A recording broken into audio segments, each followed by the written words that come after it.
हमने शहर को दी एक नई पहचान, हम हैं सिंघानिया बिल्डकॉन। 5 राज्यों के विधानसभा चुनाव में करारी शिकस्त के बाद कांग्रेस के वरिष्ठ नेता कपिल सिब्बल का बड़ा बयान आया है। उन्होंने कहा कि गांधी परिवार पद छोड़ दे और किसी दूसरे नेता को मौका मिले। उन्होंने पार्टी नेतृत्व पर निशाना साधा और कहा कि अगर उन्हें हार के कारणों की जानकारी नहीं है तो कल्पना लोक में जी रहे हैं।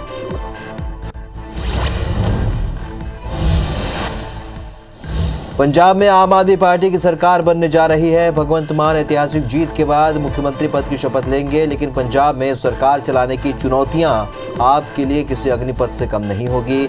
राज्य में 2020 में अपराधों में 13% का इजाफा हुआ और इतना ही नहीं, सूबे में ड्रग्स भी बड़ी समस्या है। वहीं राज्य भारी भरकम कर्ज में भी डूबा हुआ।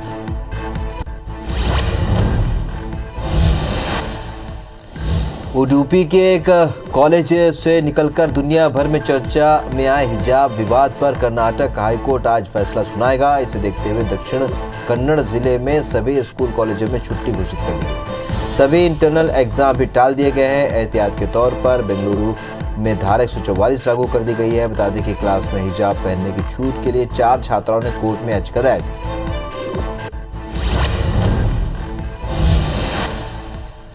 कच्चे तेल के दामों में गिरावट आई है। रूस और यूक्रेन के बीच जारी युद्ध को खत्म करने के प्रयासों के चलते ब्रेंट क्रूड फ्यूचर $109 प्रति बैरल तक जा लुढ़का है और अमेरिका में कच्चे तेल के दामों में करीब 8% की गिरावट आई है और ये $100 प्रति बैरल के नीचे यानी $99.76 प्रति बैरल तक जा पहुंचा है।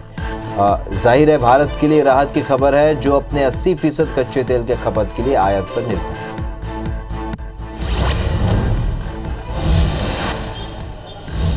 भारतीय रेलवे की वेबसाइट के अनुसार आज कुल 8 ट्रेनों को रिशेड्यूल किया गया है। रिशेड्यूल ट्रेनों की लिस्ट में यूपी और बिहार की कुछ ट्रेनें भी शामिल है। वहीं आज रेलवे में कुल 248 ट्रेनों को कैंसिल किया गया है। वहीं 8 ट्रेनों को डाइवर्ट करने का फैसला रेलवे द्वारा किया गया है। डाइवर्ट ट्रेनों की लिस्ट में दिल्ली आनंद विहार स्टेशन से चलने वाली 2 ट्रेनें भी शामिल हैं।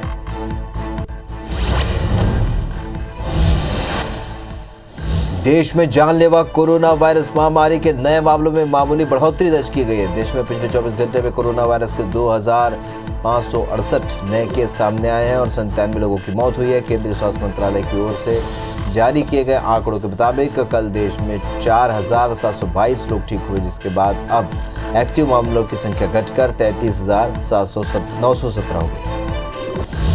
5 राज्यों के विधानसभा चुनाव में करारी शिकस्त के बाद कांग्रेस के वरिष्ठ नेता कपिल सिब्बल का बड़ा बयान आया है। उन्होंने कहा कि गांधी परिवार पद छोड़ दे और किसी दूसरे नेता को मौका मिले। उन्होंने पार्टी नेतृत्व पर निशाना साधा और कहा कि अगर उन्हें हार के कारणों की जानकारी नहीं है तो कल्पना लोक में जी रहे हैं।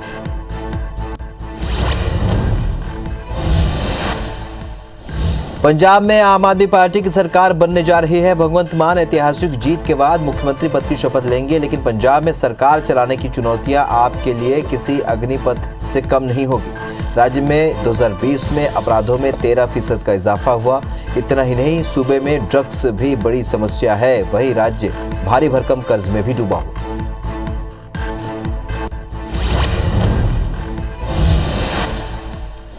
कच्चे तेल के दामों में गिरावट आई है। रूस और यूक्रेन के बीच जारी युद्ध को खत्म करने के प्रयासों के चलते ब्रेंट क्रूड फ्यूचर $109 प्रति बैरल तक लुढ़क चुका है। वहीं अमेरिका में कच्चे तेल के दामों में करीब 8% की गिरावट आई है और ये $100 प्रति बैरल के नीचे $99.76 प्रति बैरल तक जा पहुंचा है।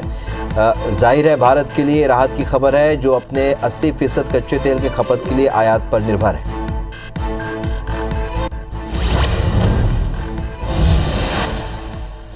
भारतीय रेलवे की वेबसाइट के अनुसार आज कुल 8 ट्रेनों को रिशेड्यूल किया गया है। रिशेड्यूल ट्रेनों की लिस्ट में यूपी और बिहार की कुछ ट्रेनें भी शामिल हैं।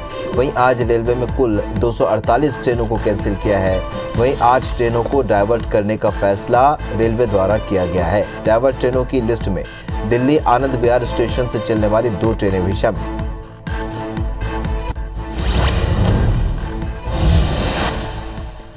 देश में जानलेवा कोरोना वायरस महामारी के नए मामलों में मामूली बढ़ोतरी दर्ज की गई है। देश में पिछले 24 घंटों में कोरोना वायरस के 2568 नए केस सामने आए हैं और 97 लोगों की मौत हुई है। केंद्रीय स्वास्थ्य मंत्रालय की ओर से जारी किए गए आंकड़ों के मुताबिक देश में कल 4722 लोग ठीक हुए हैं, जिसके बाद अब एक्टिव मरीजों की संख्या घटकर 33,917 हो गई। पाकिस्तान पर भारत के द्वारा गलती से फायर हुई मिसाइल पर राज्यसभा में रक्षा मंत्री राजनाथ सिंह ने बयान दिया। उन्होंने कहा कि ये घटना निरीक्षण के दौरान एक मिसाइल के अनजाने में छोड़े जाने से संबंधित है। नियमित रखरखाव और निरीक्षण के दौरान लगभग 7 बजे गलती से एक मिसाइल को छोड़ दिया गया था।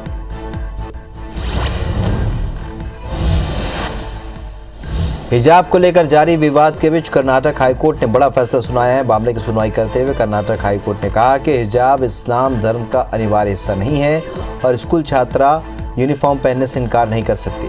साथ ही हाईकोर्ट ने मुस्लिम छात्राओं की तरफ से कॉलेजों में हिजाब पहनने को लेकर इजाज़त मांगने वाली याचिका को खारिज कर दिया।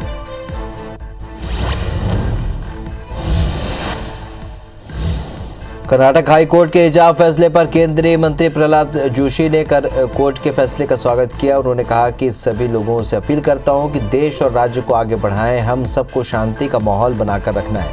छात्रों का मूलभूत काम अध्ययन और ज्ञान अर्जित करना है। सब लोग एक होकर पढ़ाई करें।